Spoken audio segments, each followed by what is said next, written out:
This is the Vauxhall Zafira. Oh dear, but back in its launch in 1999 it reinvented the fairly new concept of the 7-seat MPV. It may be British, but to me, Vauxhall is my least favourite car manufacturer.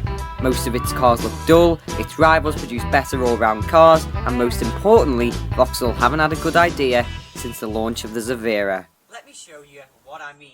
You see, back in the old days, the only way to switch between having 7 seats up to just having 5 seats up was to remove the back row of seats completely and have nowhere to store them. And then Vauxhall's first, and to this day last, bright idea came along in the form of the Flex 7 seating system, where you just grab a handle, pull, and the seat flips right up.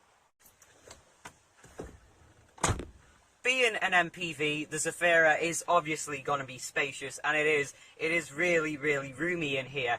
It also has logically laid out dials that you can see clearly, and the build quality is very good. The Zafira's interior is very well built, and although dull by today's standards, the silver plastic helped to lighten up the cabin. It also has very good storage, as every MPV should do. Nothing particularly clever, but plenty of places to store all of your stuff. Here in the back, it's very spacious indeed. This seat is set for a 6-foot passenger, and I've still got a smidge bit of leg room, and of course plenty of headroom, because this was a taller version of the Astra at the time. The seats can also be moved backwards and forwards, although it is the whole bench. It can be moved backwards and forwards to give more boot room, or to give more space for the passengers in the very back seats. Of course, these very back seats are only really suitable for children. As you can see, my knees are nearly behind my ears.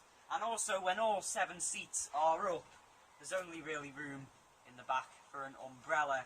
But when they are all down, there's plenty of room for other stuff, like a foot pump. There's also some handy cup holders either side of the car for very backseat passengers. So what is the Zafira like to drive? Well, don't be expecting much, because obviously it's only an MPV and is more of a load lugger than something that needs to be thrashed down country roads. But it has got very light steering, considering the size and weight of this car over the Astra. It is also very refined on the motorway. It doesn't matter how old the Zafira that you buy is, whether it's from 1999 or right up to 2003. There are plenty of engines to choose from, but I would recommend the 1.8 Elegance model, which was top of the range at the time, and is fast enough and sprightly enough. So, what are the disadvantages of the Zafira? Well, although it is an MPV and you are expecting it to be boring, it's still boring and bland, and the styling doesn't really help that. Wacky rivals back then, such as the Fiat Multipla and other cars, were a lot better. And even the Renault Scenic, which kicked off the mini MPV craze, was also a bit more inspiring than the Zafira.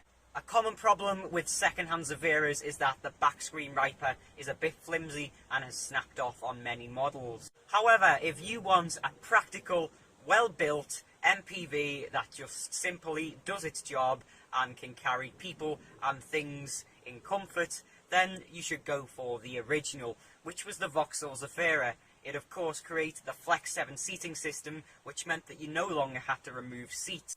And I guess that marks the end of the review. No, seriously, the battery ran out of my camera. What were you expecting anyway? It's not Car Buyer, is it?